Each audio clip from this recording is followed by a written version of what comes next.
रुक करते हैं स्पोर्ट्स की जानिब।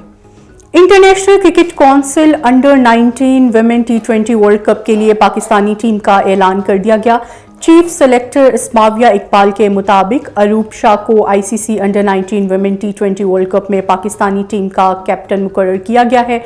स्क्वाड में शामिल होने वाली दीगर खिलाड़ियों में अलीजा खान, अनूशा नासिर, अरीशा नूर, ईमान फातिमा, हलीमा अजीम डार, हानिया अहमद, लाइबा नासिर, महानूर आफ्ताब, कुरतुलैन एहसन और रिदा असलम शामिल हैं।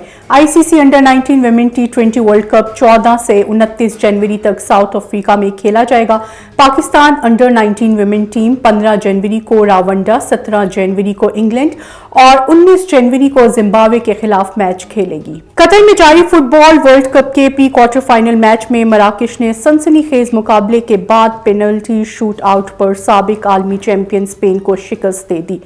मराकश की इस जीत पर वजीर-आज़म शहबाज शरीफ भी खुशी का इजहार किए बगैर ना रह सके और सोशल मीडिया पर बयान जारी किया। अपनी ट्वीट में शहबाज शरीफ ने लिखा कि मराकश ने खेल का बेहतरीन इख्तिताम किया। बांग्लादेश ने सनसनीखेज मुकाबले के बाद भारत को दूसरे एक रोजा मैच में भी शिकस्त देते हुए मीरपुर सीरीज अपने नाम कर ली।